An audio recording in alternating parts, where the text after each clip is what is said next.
Hello everyone.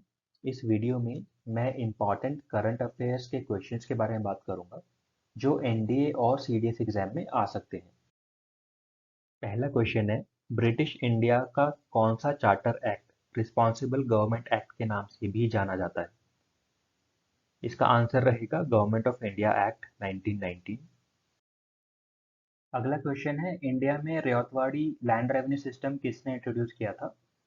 इसका answer रहेगा Lord Cornwallis. 1793 में इन्होंने इंट्रोड्यूस किया था और लॉर्ड कॉर्नवालिस जो हैं वो इंडिया के थर्ड गवर्नर जनरल थे।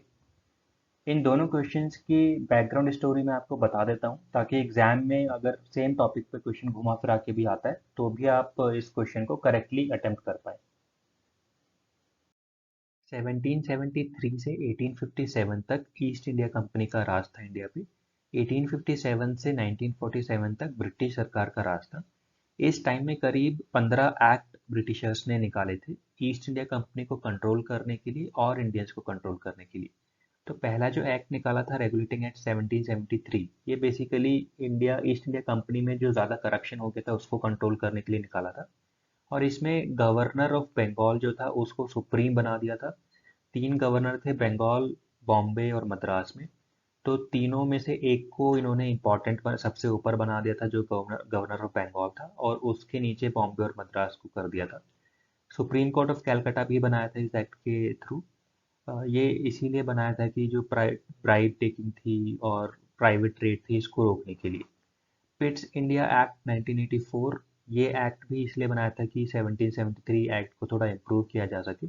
और इसमें बेसिकली कमर्शियल और पॉलिटिकल फंक्शन जो थे ईस्ट इंडिया कंपनी के उनको अलग अलग डिफाइन कर दिया गया था। कोर्ट ऑफ डायरेक्टर और बोर्ड ऑफ कंट्रोल अपॉइंट किए गए थे।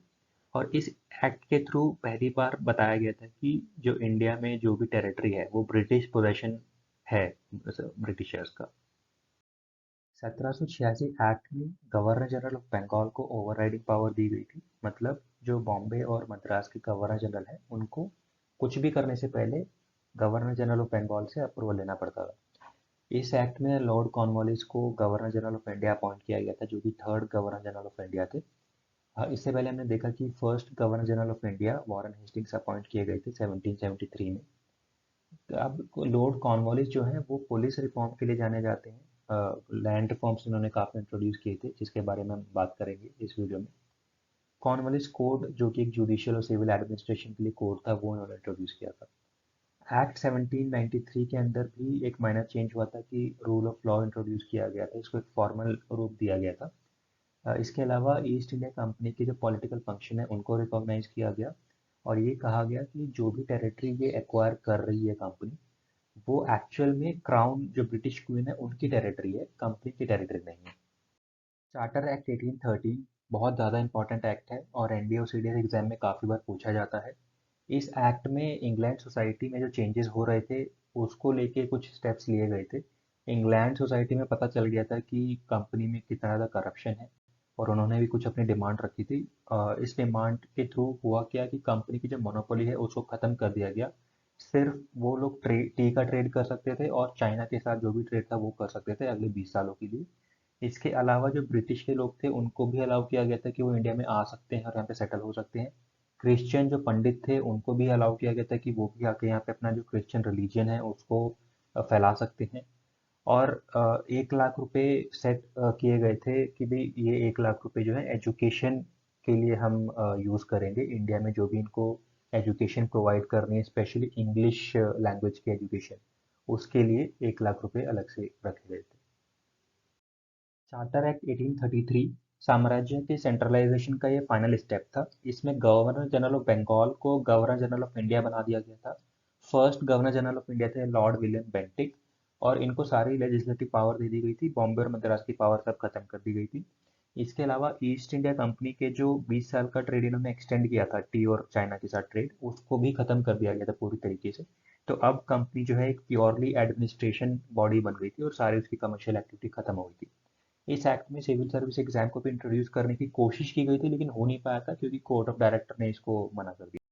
चार्टर एक्ट 1853 गवर्नर जनरल की जो काउंसिल थी उसका फंक्शन सेपरेट कर दिया गया था लेजिस्लेटिव और एग्जीक्यूटिव के अंदर। लेजिस्लेटिव मतलब कि रूल एंड लॉज बनाएंगे ये लोग, और एग्जीक्यूटिव मतलब वो लोग इम्प्लीमेंट करेंगे इन रूल्स को। मैकॉले कमेटी के रिकमेंडेशन के बेसिस पे सिविल सर्विस एग्जाम भी इंट्रोड्यूस किया गया था इंडियंस के लिए। और इस एक्ट में पहली बार लोकल रिप्रेजेंटेशन हुआ था एग्जीक्यूटिव काउंसिल के अंदर। तो जो 6 में से 4 मेंबर थे वो लोकल गवर्नमेंट से ही लिए गए थे इस लेजिस्लेटिव काउंसिल में। 1858 एक्ट, 1861 एक्ट, 1892 एक्ट, ये तीनों एक्ट एग्जाम के पॉइंट ऑफ व्यू से शायद उतना इम्पोर्टेंट ना हो, लेकिन जो फ्यूचर के एक्ट्स हैं उनको समझने के लिए बहुत इंपॉर्टेंट है। 1858 एक्ट को एक्ट ऑफ गुड गवर्नमेंट भी कहा जाता है, क्योंकि 1857 रिवोल्ट हुआ था तो ब्रिटिशर्स ने रियलाइज़ किया कि वो क्या मिस्टेक्स कर रहे हैं। तो इसीलिए उन्होंने सोचा कि गुड गवर्नेंस करने के लिए एक्ट निकाला जाए। इसमें इन्होंने गवर्नर जनरल ऑफ इंडिया की जो पोजीशन थी उसको ख़त्म करके वाइसरॉय की नई पोजीशन इंट्रोड्यूस की। लॉर्ड कैनिंग इंडिया के फर्स्ट वाइसरॉय थे। इन्होंने board of control and court of director की जो पोजीशंस थी वो भी ख़त्म कर दी थी। इन्होंने एक नया ऑफिस क्रिएट किया जिसका नाम दिया गया सेक्रेटरी ऑफ स्टेट, और ये ब्रिटिश कैबिनेट का ही एक मेंबर था। 15 मेंबर की एक काउंसिल भी बनाई गई इस एक्ट के थ्रू। 1861 एक्ट में इन्होंने ट्राई किया कि हम एक रिप्रेजेंटेटिव इंस्टीट्यूशन बनाए, मतलब कि जो इंडियंस हैं, लोकल्स हैं, उनको भी हम काउंसिल में जगह दें।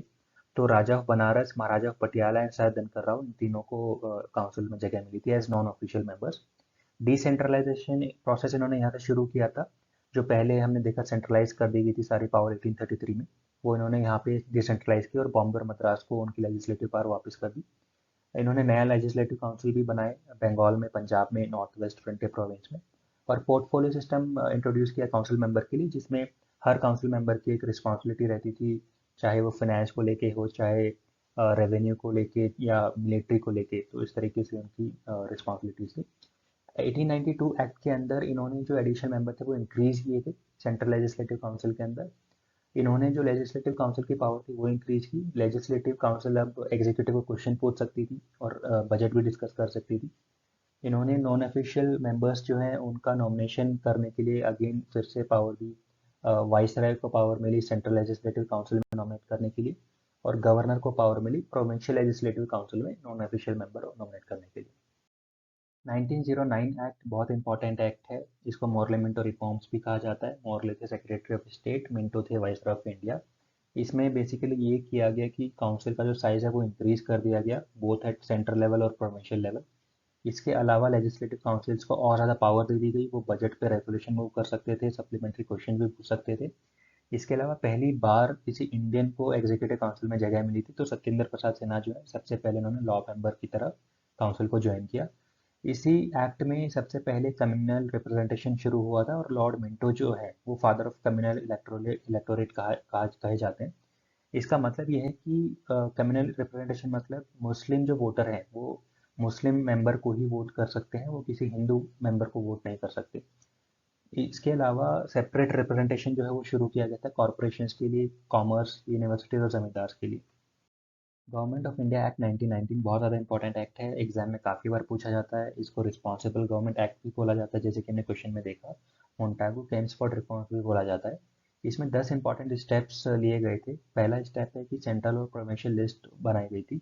मतलब कि सेंट्रल लेजिस्लेटिव काउंसिल जो है वो कुछ इंपॉर्टेंट मैटर्स जैसे डिफेंस, कम्युनिकेशन, फाइनेंस, इन चीज़ों पर लॉज बना सकती है। प्रोविंशियल जो काउंसिल है वो लोकल मैटर्स जैसे कि सिविल मैटर्स या लॉ एंड ऑर्डर, उन चीज़ों पे लॉ बना सकते हैं। सेकंड पॉइंट इसमें है कि डायरकी का एक प्रोसेस शुरू किया गया था। इसमें ट्रांसफर्ड और रिजर्व्ड लिस्ट थी प्रोविंशियल लेवल पे। ट्रांसफर्ड मतलब प्रोविंशियल गवर्नर गवर्नमेंट जो है वो उस पर पूरी तरीके से डिसीजन ले सकती है, लेकिन रिजर्व जो लिस्ट है उसमें प्रोविंशियल गवर्नमेंट डिसीजन तो ले सकते हैं, लेकिन उसको सेंट्रल गवर्नमेंट से पूछना पड़ेगा। Central government should be ready for that. इसके अलावा पहली बार इन्होंने बाइकैमरलिज्म लॉन्च किया यहाँ पे, मतलब कि अपर हाउस और लोअर हाउस इंट्रोड्यूस किए गए थे। डायरेक्ट इलेक्शन भी यहाँ पे लॉन्च हुआ। एग्जीक्यूटिव काउंसिल का जो साइज है वो इंडियंस पहले एक थे, अब 3 हो गए थे, और 3 ब्रिटिशर्स थे यहाँ पे। सेपरेट इलेक्टोरेट जो है मुस्लिम्स के अलावा एक्सटेंड किया गया था सिक्स क्रिश्चियंस, एंग्लो इंडियंस और यूरोपियंस को। इसके अलावा वोटिंग पावर दी गई थी कुछ बाकी लोगों को बेसिस प्रॉपर्टी, टैक्स और एजुकेशन स्टेटस के बेसिस पे। हाई कमिश्नर का ऑफिस भी लॉन्च किया गया था। सेक्रेटरी ऑफ स्टेट के जो फंक्शन थे, कुछ फंक्शन वहाँ पे ट्रांसफर कर दिए गए थे। सेंट्रल पब्लिक सर्विस कमीशन बनाया गया था 1926 में। बजट अलग अलग लेके आए थे सेंट्रल और प्रोविंशियल लेवल पे। इसके अलावा एक स्टैट्यूटरी कमीशन की स्थापना की गई थी, जो बताया गया था कि 10 साल के बाद एक्ट कैसे काम कर रहा है उसके ऊपर विचार करके इम्प्रूवमेंट पॉइंट्स रखेंगे। 1927 में साइमन कमीशन बनाया गया था, जिसके हेड सर जॉन साइमन थे। ये 7 मेंबर का कमीशन था और इसमें एक भी इंडियन नहीं था। इस बात को लेके प्रोटेस्ट भी हुए थे लाहौर में 1928 के अंदर, जिसमें हमारे लीडर तिलक की डेथ हो गई थी। इस कमेटी ने रिपोर्ट 1930 में दी थी अपनी, और इन्होंने कुछ सजेशन दिए थे, जैसे कि डायरकी को ख़त्म कर दिया जाए, रिस्पॉन्सिबल गवर्नमेंट और कम्युनल इलेक्टोरेट को कंटिन्यू किया जाए, ब्रिटिश इंडिया और प्रिंसली स्टेट का एक फेडरेशन बनाया जाए। तो ये कुछ इनके सजेशन थे। 1932 में कम्युनल अवार्ड दिया गया। British prime minister Ramsay McDonald ने अनाउंस किया कि ब्रिटिशर्स जो हैं वो दलित और शेड्यूल्ड कास्ट को भी एक सेपरेट इलेक्टोरेट प्रोवाइड करेंगे। लेकिन गांधी जी को ये पसंद नहीं आया, बिकॉज अभी तक तो गवर्नमेंट जो है वो रिलीजन के बेसिस पे इंडिया को डिवाइड कर रही थी, लेकिन अब कम्युनिटी के बेसिस पे भी डिवीजन शुरू हो गया था। इसी बात को लेकर गांधी जी ने आमरण अनशन की घोषणा की पुणे के अंदर। तो इस घोषणा के बाद एक पूना पैक्ट हुआ था डिप्रेस्ड क्लासेस और कांग्रेस लीडर के बीच में, जिसमें सेपरेट इलेक्टोरेट तो नहीं दिया गया था डिप्रेस्ड क्लासेस को, लेकिन उनके लिए एक रिजर्व्ड सीट्स का कॉन्सेप्ट स्टार्ट किया गया था। जितनी भी काउंसिल में सीटें रहेंगी उसमें से कुछ सीटें डिप्रेस्ड क्लासेस के लिए रिजर्व रहेंगी। गवर्नमेंट ऑफ इंडिया एक्ट 1935 के अंदर 3 लिस्ट बनाई गई थी: फेडरल लिस्ट सेंट्रल लेवल पे, प्रोविंशियल लिस्ट स्टेट लेवल पे, एंड कॉन्करेंट लिस्ट जो कि सेंटर और स्टेट दोनों के लिए कॉमन थी। रेसिडोरी पावर यानी कि एक अविशिष्ट शक्ति वाइसरॉय को दी गई थी, लेकिन ये फेडरेशन कभी आया ही नहीं क्योंकि प्रिंसली स्टेट्स ने इनको ज्वाइन नहीं किया था। सेकेंड पॉइंट देखते हैं, डायर की प्रोविंसेस लेवल पे हटा दी गई थी, प्रोविंसेस यानी कि स्टेट लेवल पे हटा दी गई थी, और स्टेट्स को फुल ऑटोनॉमी दे दी गई थी ताकि वहाँ पे रिस्पॉन्सिबल गवर्नमेंट स्टैब्लिश हो पाए। ये 37 से स्टार्ट हुआ था लेकिन 39 में ख़त्म भी हो गया था। थर्ड पॉइंट, डायर की सेंटर लेवल पे अडॉप्ट की गई थी, ली गई थी यहाँ पे, लेकिन एक्चुअल में ये कभी पिक्चर में आई नहीं। डी पॉइंट है बाई कैमरलिज्म, यानी कि लोअर हाउस और अपर हाउस, ये भी इंट्रोड्यूस किया गया था 6 प्रोविंसेस के अंदर, टोटल 11 में से। पांचवा पॉइंट है कि कम्युनल रिप्रेजेंटेशन इन्होंने डिप्रेस्ड क्लासेस को, विमेन और लेबर को भी एक्सटेंड किया था इस एक्ट के through. Council of India act को हटा दिया गया था। फ्रेंचाइज जो है, जो वोटिंग पावर है, वो 10% ऑफ टोटल पॉपुलेशन को दे दी गई थी। आरबीआई जो है, रिजर्व बैंक ऑफ इंडिया, भी बनाया गया था इस एक्ट के थ्रू। इसके अलावा पब्लिक सर्विस कमीशंस बनाए गए थे फेडरल लेवल, प्रोविंशियल लेवल और जॉइंट लेवल पे। फेडरल कोर्ट भी बनाया गया था 1937 के अंदर। आइए ब्रीफ में लैंड रेवेन्यू सिस्टम के बारे में जान लेते हैं। तो ये 4 फेजेस में इंट्रोड्यूस किया गया था, 1 2 3 4। फर्स्ट फेज में बंगाल में जो डुअल गवर्नमेंट थी 1765 के अंदर, उनसे रेवेन्यू दिया जाता था क्योंकि ब्रिटिशर्स ने जो वहाँ के मुगल सम्राट थे बंगाल के, उनको हरा दिया था। तो 90% रेवेन्यू जो था वो कंपनी ले लेती थी और सम्राट के लिए 10% ही छोड़ती थी। सेकेंड फेज में इजारेदारी फार्मिंग सिस्टम था जो वॉरेन हेस्टिंग ने इंट्रोड्यूस किया था। इसमें जो पूरी स्टेट, जो लैंड थी वो पूरी स्टेट को बिलोंग करती थी, यानी सरकार को बिलोंग करती थी। इसमें कोई भी रेवेन्यू का अमाउंट या टाइम पीरियड फिक्स नहीं किया गया था, और ऑक्शन, लैंड की ऑक्शन की जाती थी कॉन्ट्रैक्टर्स को, जो कि इजारेदार कहलाते थे। तो कॉन्ट्रैक्टर का काम था किसानों से पैसा लेके ब्रिटिशर्स को देना। थर्ड फेज में जमींदारी सिस्टम इंट्रोड्यूस किया गया, जो परमानेंट सिस्टम भी कहलाता है। परमानेंट इसलिए क्योंकि इसमें 10 साल का जो टाइम पीरियड है वो फिक्स कर दिया गया था। इस टाइम पीरियड का एक रेवेन्यू हुआ करता था जो कि जमींदारों को, पीजेंट से, किसानों से लेके ब्रिटिशर्स को देना होता था। और ये हेरिडेटरी पोस्ट हुआ करती थी जमींदार, यानी कि जमींदार के बच्चे भी जमींदार ही बनेंगे। फोर्थ फेज में रेवतवाड़ी और महलवाड़ी इंट्रोड्यूस किया गया था। रेवतवाड़ी में डायरेक्ट किसान से सरकार पैसा लेती थी, और महलवाड़ी में एक ग्रुप ऑफ जो गांव थे उनसे सरकार डायरेक्ट पैसा लेती थी। इसको थोड़ा और डिटेल में देखते हैं। परमानेंट सेटलमेंट सिस्टम जो था 1793 में इंट्रोड्यूस किया गया था कॉर्नवालिस के द्वारा बंगाल एरिया में, और इसमें 89% ऑफ जो टोटल रेवेन्यू है वो कंपनी को जाता था। रेवातवाड़ी सिस्टम 1820 में इंट्रोड्यूस किया गया था थॉमस मुनरो के द्वारा मद्रास एरिया के अंदर। इसमें 50% जो रेवेन्यू था वो डायरेक्ट किसान से कंपनी ले लेती थी। महलवाड़ी सिस्टम 1822 में इंट्रोड्यूस किया गया था हॉल्ट मैकेंजी के द्वारा नॉर्दर्न इंडिया के आसपास, और इसमें जो रेवेन्यू लेती थी सरकार किसानों से, गांवों से, वो 50 से 95% अरेंज करता था। नेक्स्ट क्वेश्चन है, इनमें से कौन से कॉलोनाइजर सबसे पहले इंडिया में आए थे और सबसे बाद में इंडिया से गए थे? इसका आंसर है पोर्चुगीज एंड पोर्चुगीज। आइए इसके बारे में भी थोड़ा बैकग्राउंड स्टोरी जान लेते हैं। जैसा कि आप यहाँ देख सकते हैं, पोर्चुगीज सबसे पहले इंडिया में आए थे 1498 में, और सबसे लास्ट में इंडिया से गए थे यानी कि 1961 में, जब इंडिया की आर्मी ने इनको ज़बरदस्ती गोवा से बाहर निकाला था। सबसे लास्ट में इंडिया में आने वाले थे फ्रेंच, जो कि 1664 में इंडिया में आए थे। और अगर इंडिया से सबसे पहले जो गए थे वो डच गए थे 1800 के अंदर। पोर्चुगीज़ के बारे में इम्पोर्टेंट चीज़ ये है कि वास्को डा गामा कैलिकट पहुंचे थे सबसे पहले। इन्होंने पोर्चुगीज़ ने tobacco, chilli, tomato, corn, cashews, guava, pineapple ये सब क्रॉप्स इंट्रोड्यूस की थी इंडिया के अंदर। इनके दो इंपॉर्टेंट लीडर थे, फ्रांसिस्को डी अल्मीडा और अल्फोंसो डी अल्बुकर्क। अल्मीडा जो थी, इन्होंने policy of blue water launch की थी, जिसके तहत इन्होंने जो समुद्र का रास्ता था वो पूरा इन्होंने अपने कब्जे में कर लिया था। जो भी आता जाता था उसे टैक्स वसूली करते थे। अल्बुकर्क ने लैंड पे कब्जा किया था। इन्होंने पॉलिसी ऑफ इम्पीरियलिज्म लॉन्च की थी। इन्होंने गोवा कैप्चर कर लिया था बीजापुर के शासक से, जो कि यूसुफ आदिल शाह हुआ करते थे उस टाइम पे 1510 में। पोर्चुगीज की जो अर्ली कैपिटल थी वो थी कोचीन, लेकिन 1530 में इन्होंने अपनी कैपिटल गोवा में शिफ्ट कर ली थी। डच लोगों ने सबसे पहले फैक्ट्री लगाई थी मसूलीपट्टनम में, और इन्होंने शुगर केन इंट्रोड्यूस किया था इंडिया के अंदर। ब्रिटिशर्स को जो रॉयल चार्टर था वो 1600 में मिला था क्वीन से, और इन्होंने इंडिगो और कॉटन जैसी क्रॉप्स जो है इंडिया में इंट्रोड्यूस की थी। इसमें कैप्टन विलियम हॉकिंस और थॉमस रो, ये बहुत इंपॉर्टेंट नाम है, क्योंकि विलियम हॉकिंस पहले इंसान थे जिन्होंने जहांगीर की कोर्ट में जाके 1608 में फैक्ट्री लगाने का फरमान जारी करवाया था, परमिशन ली थी। थॉमस रो ने 1615 में और ज़्यादा फैक्ट्रियां लगवाने का फरमान जहांगीर कोर्ट से लिया था। दानिश ने भी 1616 के अंदर कंपनी बनाई थी, और ट्रांकेबार और सेरमपुर में इनकी फैक्ट्री लगी थी इंडिया में। फ्रेंच की बात करें तो इन्होंने भी फैक्ट्रीज लगाई थी सूरत और मसूलीपट्टनम के अंदर, और इन्होंने फ्रेंच बीन्स जो क्रॉप है वो इंट्रोड्यूस की थी इंडिया में। नेक्स्ट क्वेश्चन है, मुगल सम्राट शाह आलम ने 1765 के अंदर ब्रिटिशर्स के साथ कौन सी ट्रीटी साइन की थी? इसका आंसर है ट्रीटी ऑफ इलाहाबाद, जो कि उन्होंने बैटल ऑफ बक्सर में जब ब्रिटिशर्स ने उनको हराया था 1765 के अंदर, तब इन्होंने ब्रिटिशर्स के साथ ये संधि साइन की थी। ट्रीटी ऑफ इलाहाबाद देखने से पहले हम एंग्लो फ्रेंच वॉर्स के बारे में बात कर लेते हैं, जिनको कार्नेटिक वॉर्स भी कहा जाता था। ये 3 वॉर्स हुए थे 1746 में, 49 में, 58 में। ब्रिटिश और फ्रेंच फोर्सेस के बीच में तीनों वॉर हुए थे। इसमें जो तीनों ट्रीटी हैं जिसकी वजह से ये तीनों वॉर खत्म हुए थे, ये काफ़ी इंपॉर्टेंट ट्रीटीज़ हैं और एग्जाम में पूछा भी जाता है, तो इसको आप ज़रूर याद रखिए। ब्रिटिश लीडर्स और फ्रेंच लीडर के नाम भी बहुत इंपॉर्टेंट है, ये भी एग्जाम में आ सकता है। सो सेकेंड और थर्ड वॉर में ब्रिटिश लीडर जो रॉबर्ट क्लाइव और आयरकूट थे, उनका काफ़ी अच्छा योगदान था ब्रिटिश फोर्सेस को जीत दिलाने में। वहीं फ्रेंच लीडर डुपली ने फ्रेंच फोर्सेस को फर्स्ट वॉर में जीत दिलाई थी, तो एक लीडर्स काफ़ी इंपॉर्टेंट है। काउंट डी लाली जो है वो फ्रेंच फोर्सेस को जीत नहीं दिला पाए थे लास्ट वॉर के अंदर, लेकिन स्टिल उनका नाम भी आपको याद रखना बहुत ज़रूरी। वहीं आप देखेंगे फर्स्ट वॉर का मैं पहले आपको बैकग्राउंड दे देता हूँ। डुपली जो फ्रेंच लीडर थे वो इंडिया में आए थे चंद्रनगर फैक्ट्री में बंगाल एरिया में 1731 में, जिनका ट्रांसफर 41 के अंदर पौंडीचेरी में हो गया था। नाउ पौंडीचेरी में फ्रेंच फोर्सेस इस्टेब्लिश थी और मद्रास में ब्रिटिश फोर्सेस इस्टेब्लिश थी। ब्रिटिश फोर्सेस ने सबसे पहले फ्रेंच फोर्सेस के ऊपर हमला बोला, क्योंकि दोनों ही फोर्सेस काफ़ी स्ट्रांग थी और एक दूसरे के ऊपर जीत पाना चाहती थी, तो इसलिए उन्होंने हमला बोला।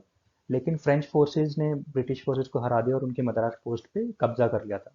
ये देख के हैदराबाद का जो नवाब था, जो ब्रिटिश फोर्सेस को सपोर्ट करता था, उसने डिसीजन लिया कि वो फ्रेंच फोर्सेस से लड़ेगा, और बैटल ऑफ अडियार हुआ वहाँ पे, लेकिन वहाँ पे भी फ्रेंच फोर्सेस ने हैदराबाद नवाब को हरा दिया था।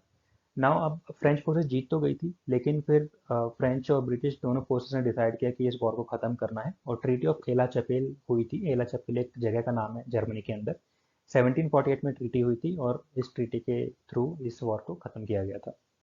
सेकेंड वॉर का बैकग्राउंड भी देख लेते हैं। सदर्न इंडिया में दो लोकल लीडर थे, एक नसीर जंग और एक मुजफ्फर जंग, जो आपस में लड़ते रहते थे। नसीर जंग जो हैदराबाद के नवाब थे, वो अपनी गद्दी बचाने की कोशिश कर रहे थे, और मुजफ्फर जंग एक्चुअल में नवाब बनना चाह रहे थे, तो ये कारण था इनकी लड़ाई करने का। नसीर जंग को सपोर्ट करते थे ब्रिटिशर्स, और मुजफ्फर जंग को सपोर्ट करते थे फ्रेंच, तो एक तरीके से ब्रिटिश और फ्रेंच फोर्सेस भी लड़ती रहती थी। अब हुआ ये कि नसीर जंग जो हैदराबाद के नवाब थे, उनकी डेथ हो गई, और फ्रेंच फोर्सेस ने गेन कर लिया कंट्रोल उस पूरे एरिया पे, आरकोट जो एरिया था चेन्नई के आसपास। तो उस एरिया पे फ्रेंच फोर्सेस का कंट्रोल आ गया, लेकिन ब्रिटिश के एक बहुत ही एबल लीडर थे रॉबर्ट क्लाइव। उन्होंने ये जो पूरा फ्रेंच कंट्रोल था वो हटा के, उनको हरा के पूरा वापस कंट्रोल लिया, और आरकोट को डिफेंड किया, उन्होंने सारा एरिया खुद कैप्चर कर लिया। तो इस तरीके से ये जो लड़ाई है ये खत्म हुई, और ट्रीटी ऑफ पौंडीचेरी की गई यहाँ पर ब्रिटिश और फ्रेंच फोर्सेस के बीच में। थर्ड वॉर तक आते आते फ्रेंच फोर्सेस की जो फाइनेंशियल कंडीशन है वो काफ़ी ख़राब हो गई थी, हथियार भी काफ़ी कम बचे थे लड़ाई करने के लिए। ये देखते हुए ब्रिटिशर्स ने डिसाइड किया कि कमज़ोर दुश्मन को हम अभी से ही पूरी तरीके से हरा के इनको बाहर निकालते हैं इंडिया से। इसीलिए थर्ड वॉर हुआ था। वॉन्डिवॉश नाम की एक जगह है तमिलनाडु में, वहाँ 1760 के अंदर ये वॉर हुआ। यहाँ पे ब्रिटिश फोर्सेस ने फ्रेंच फोर्सेस को हरा दिया था और हराने के बाद ट्रीटी ऑफ पेरिस की गई, साइन की गई 1763 के अंदर, जिसमें ये कहा गया कि जो फ्रेंच फोर्सेस हैं वो इंडिया के अंदर कोई भी हथियार नहीं रखेंगी। वो सिर्फ यहाँ पे अपनी फैक्ट्रीज इस्टेब्लिश कर सकते हैं, यहाँ पे ट्रेड कर सकते हैं, बट वो लड़ाई नहीं लड़ सकते और कोई हथियार भी नहीं रख सकते। बैटल ऑफ प्लासी के बारे में बात कर लेते हैं, जो 1757 में लड़ाई हुई थी सिराजुद्दौला बंगाल के नवाब और ब्रिटिशर्स के बीच में। सिराजुद्दौला ने परमिशन दी हुई थी ब्रिटिशर्स को कि आप अपना ट्रेड कर सकते हैं बंगाल एरिया के अंदर, और बदले में ब्रिटिशर्स उनको टैक्स दिया करते थे। लेकिन ब्रिटिशर्स ने एक किला बनाना वहाँ शुरू किया अपनी फ्यूचर पोजीशन को सेव करने के लिए, जो कि सिराजुद्दौला को पसंद नहीं आया। इसलिए सिराजुद्दौला ने हमला बोला ब्रिटिशर्स के ऊपर। ब्रिटिशर्स सब भाग खड़े हुए, लेकिन कुछ ब्रिटिशर्स को कैप्चर कर लिया गया, करीब 150 लोगों को कैप्चर किया गया सिराजुद्दौला के फोर्सेस के द्वारा। और उन सभी 150 लोगों को एक बंद कमरे में, छोटे से कमरे में डाल दिया गया। इतना छोटा कमरा था कि वहाँ पे ना तो सांस आ रहा था, ना उनको सही से जगह मिली थी। तो इस प्रॉब्लम की वजह से करीब 120 लोग 150 में से मर ही गए थे। इस ट्रेजेडी को ब्लैक होल ट्रेजेडी भी कहा जाता है।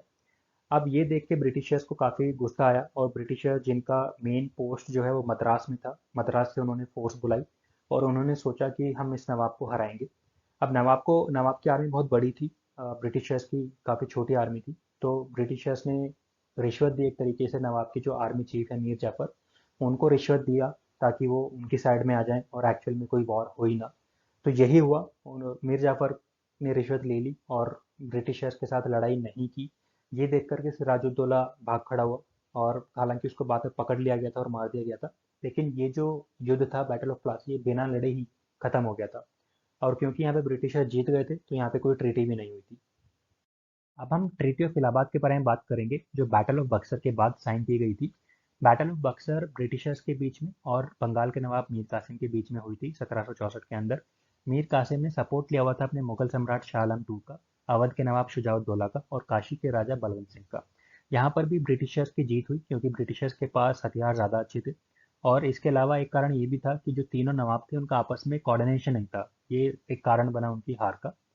ब्रिटिशर्स ने ये वॉर जीतने के बाद दो ट्रीटी साइन की इलाहाबाद के अंदर 1765 में। एक ट्रीटी साइन की शाह आलम टू के साथ और दूसरी शुजाउद्दौला के साथ। शाह आलम टू ने दीवानी राइट ब्रिटिशर्स को दिए, बंगाल, बिहार और उड़ीसा के। दीवानी राइट मतलब जो रेवेन्यू का हक होता है, रेवेन्यू कलेक्ट, टैक्स कलेक्ट करने का जो हक होता है, वो शाह आलम टू ने ब्रिटिशर्स को दिया। इसके अलावा एक प्रावधान रखा गया कि 53 लाख रुपए देने पड़ेंगे शाह आलम टू को, अगर उसको निजामत फंक्शन जो है अपने पास में रखने हैं, यानी कि डिफेंस और एडमिनिस्ट्रेशन अगर उसको अपने पास में रखना है, तो उसको 53 लाख रुपए देना पड़ेगा ब्रिटिशर्स को। इलाहाबाद में जो दूसरी ट्रीटी साइन हुई थी शुजाउद्दौला के साथ, वहां पर भी शुजाउद्दौला ने इलाहाबाद और कारा उसको सरेंडर करना पड़ा शाह आलम टू को, क्योंकि शाह आलम, ये ब्रिटिशर्स ने ही करवाया था। क्योंकि ब्रिटिशर्स चाहते थे कि शाह आलम टू का जो कोर्ट है इलाहाबाद के अंदर, उसको मेंटेन करने के लिए उनको भी कुछ सपोर्ट चाहिए, इसीलिए उन्होंने इलाहाबाद और कारा शुजाउद्दौला से लेके शाह आलम टू को दिया। यहाँ पे 2 लाख को 50 लाख रुपए वॉर इंडेमनिटी भी देनी पड़ी ब्रिटिशर्स को, जो भी नुकसान ब्रिटिशर्स का हुआ था, एक तरीके से उन्होंने 50 लाख रुपए लेके पूरा किया। इसमें डुअल सिस्टम ऑफ गवर्नमेंट बहुत इंपॉर्टेंट टॉपिक है, जो एग्जाम में काफ़ी बार पूछा भी जाता है। डुअल सिस्टम ऑफ गवर्नमेंट है क्या? इसमें बेसिकली जब ब्रिटिशर्स ने जीत हासिल कर ली और टैक्स कलेक्शन कलेक्शन के राइट ले लिए थे नवाब से, तो यहाँ पे ये कहा गया कि नवाब जो है वो एडमिनिस्ट्रेशन तो खुद ही करेगा, लेकिन टैक्स कलेक्ट करेगी ब्रिटिश फोर्सेस। तो इसमें ये बहुत ही मुश्किल स्टेप था, क्योंकि बिना पैसे के नवाब भी कंट्रोल या एडमिनिस्ट्रेशन नहीं कर पाएगा अपने एरिया का। तो ये उसके लिए बहुत बुरी चीज़ थी। यहाँ पे जो टैक्सेस का रेट था वो भी काफ़ी हाई था, और लोगों से इतना टैक्स वसूला जाता था कि वहाँ पे फेमिन हो गया था। और 1770 के अंदर काफ़ी लोग भुखमरी से मर रहे थे, और इसीलिए काफ़ी लोग वहाँ से चले भी गए थे तब तक। काफ़ी करप्शन था कंपनी के अंदर उस टाइम पे, इसीलिए जो डुअल सिस्टम ऑफ गवर्नमेंट था इसको हटा दिया गया था 1772 के अंदर। आइए अब हम एंग्लो मैसूर वॉर्स और एंग्लो मराठा वॉर्स के बारे में बात कर लेते हैं, क्योंकि ये टॉपिक जो है दोनों ही बहुत इंपॉर्टेंट है, एग्जाम में काफ़ी बार पूछा गया है पास्ट में। तो एंग्लो मैसूर वॉर देखेंगे, यहाँ पे भी 4 वॉर हुए थे, एंग्लो मराठा में 3 वॉर हुए थे टोटल। इन वॉर्स को रोकने के लिए कुछ ट्रीटी साइन हुई थी, संधियां साइन हुई थी, जो कि मैंने यहाँ पे लिखी हुई हैं, जैसे कि एंग्लो मैसूर वॉर में treaty of Madras, treaty of Mangalore and treaty of Seringapatam sign की गई थी। ऐसे ही एंग्लो मराठा वॉर को रोकने के लिए treaty of Salbai, treaty of Deogaon, treaty of Surji Anjangaon, Rajghat treaty, ये साइन हुई थी। तो ये सब ट्रीटी आपको याद रखने की ज़रूरत है। अगर आप एंग्लो मैसूर वॉर देखेंगे तो पहले दो वॉर जो थे वो मैसूर जीता था, हैदर अली और टीपू सुल्तान। बाकी के जो दो वॉर थे वो ब्रिटिश ने जीत लिए थे। और ऐसे ही मराठा आप देखेंगे तो पहला वॉर मराठा ने जीत लिया था, लेकिन बाकी दोनों जो वॉर है वो ब्रिटिशर्स ने जीते थे। आइए अब हम एंग्लो मराठा वॉर के बारे में थोड़ा सा डिटेल में जानते हैं, क्योंकि ये बहुत ही इंटरेस्टिंग टॉपिक और कॉम्प्लिकेटेड भी है, तो इसको थोड़ा सा डिटेल में जानने की जरूरत है। फर्स्ट मराठा वॉर होने का कारण ये था कि वहाँ के जो पेशवा थे माधवराव, उनकी डेथ होने के बाद उनके अंकल रघुनाथ राव को लग रहा था कि उनको राजा बनाया जाएगा, लेकिन माधवराव की वाइफ ने उनके इन्फेंट को राजा बना दिया। ये चीज़ रघुनाथ राव को पसंद नहीं आई, इसीलिए उन्होंने ब्रिटिशर्स का सपोर्ट लेने के लिए ट्रीटी ऑफ सूरत साइन की, जिसमें उन्होंने सल्सेट और बसेन टेरिटरीज ब्रिटिशर्स के हवाले कर दी। अब ये चीज़ कैलकाटा काउंसिल जो थी ब्रिटिशर्स की, उनको पसंद नहीं आई, इसीलिए उन्होंने एक नई treaty treaty of Purandar sign की पुणे के मिनिस्टर्स के साथ, ताकि सूरत की ट्रीटी को ख़त्म किया जा सके। लेकिन कुछ टाइम के बाद ये जो ट्रीटी ऑफ पुरंदर थी, इसको मराठास ने वायलेट कर दिया। कैसे वायलेट किया? उन्होंने फ्रेंच के साथ एक अलाई बनाया, फ्रेंच लोगों को अलाउ किया कि वो वेस्ट कोस्ट पे पोर्ट बना सके। अब क्योंकि फ्रेंच और ब्रिटिश आपस में दुश्मन थे, तो ये चीज़ ब्रिटिशर्स को अच्छी नहीं लगी, इसलिए ब्रिटिशर्स ने हमला कर दिया मराठास के ऊपर। लेकिन ये वॉर जो है मराठास जीत गए, और जीतने के बाद ट्रीटी ऑफ वडगांव साइन की गई। वॉर जो है वो अब भी ख़त्म नहीं हुआ था एक तरीके से, इसलिए वॉर और चलता रहा, लेकिन फाइनली ये वॉर ट्रीटी ऑफ सलबाई से ही ख़त्म हुआ 1792 के अंदर। सेकेंड मराठा वॉर की बात करें तो इस टाइम पे 5 मेजर सिटीज़ हुआ करती थी मराठा स्टेट के अंदर, और उनके 5 चीफ हुआ करते थे, जैसे कि पेशवा पुणे के अंदर, गायकवाड़ बड़ौदा में, होलकर इंदौर में, सिंधिया ग्वालियर में और भोसले नागपुर में। अब इन पांचों में छोटी मोटी लड़ाई चलती रहती थी। अब पुणे के जो पेशवा बाजीराव टू थे, सिंधिया से हारने के बाद उन्होंने ब्रिटिशर्स की हेल्प मांगी और ट्रीटी ऑफ बसीन साइन की ब्रिटिशर्स के साथ, जिसमें उन्होंने अपनी कुछ टेरिटरीज दे दी ब्रिटिशर्स को, और सब्सिडरी अलायंस भी साइन किया। सब्सिडरी अलायंस में यही था कि पेशवा जो है वो अपनी खुद की फोर्स नहीं रख सकते हैं, उनको ब्रिटिश की फोर्स रखनी पड़ेगी, और उनका खर्चा भी पेशवा को ही देना पड़ेगा। तो ये जो ट्रीटी ऑफ बसीन साइन की थी बाजीराव ने ब्रिटिशर्स के साथ, ये सिंधिया और भोसले ने एक्सेप्ट नहीं की, और इसीलिए उन्होंने ब्रिटिशर्स के साथ फाइट किया। लेकिन सिंधिया और भोसले यहाँ पर हार गए ब्रिटिशर से। ये देख करके होलकर को लगा कि मैं जा करके जीतता हूँ ये चीज़, ये वॉर जीतता हूँ, और होलकर ने वॉर जीता भी, और ब्रिटिशर को फोर्स किया कि वो इस वॉर को ख़त्म करें ट्रीटी साइन करके। तो जैसे हमने पहले देखा, इन्होंने 4 ट्रीटी साइन की थी सेकेंड वॉर के अंदर। तो इस इन चारों ट्रीटी से ये वॉर जो है सेकेंड वॉर ख़त्म हुआ था।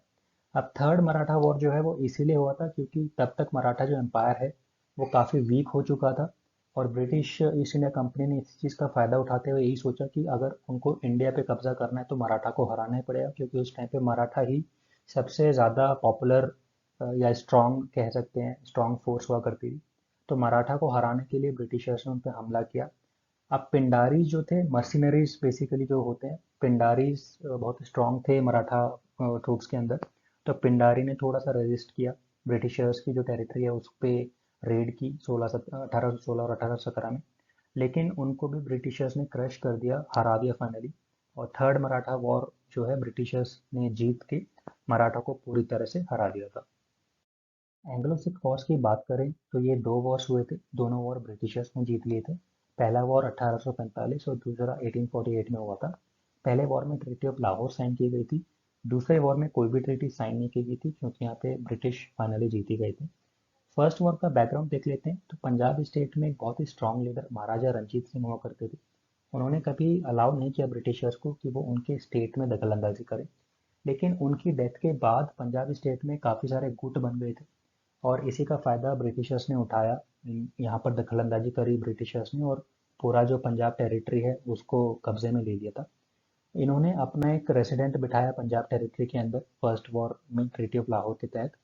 सेकेंड वॉर जो हुआ वो भी इसी कारण हुआ कि इंग्लिश रेसिडेंट जो बिठाया था इन्होंने फर्स्ट वॉर के बाद, वो सिख के जो रहने सहने के तरीके थे उन चीज़ों में उनका काफ़ी दखल अंदाजी रहता था। ये चीज़ सिख्स को पसंद नहीं आई, इसीलिए उन्होंने रिवोल्ट किया। लेकिन रिवोल्ट करने के बाद भी ये ब्रिटिशर्स ही जीत गए, और डलहौजी जो था ब्रिटिशर, उन्होंने पंजाब को एनेक्स कर लिया था। तो स्टूडेंट्स, इस वीडियो में इतना ही।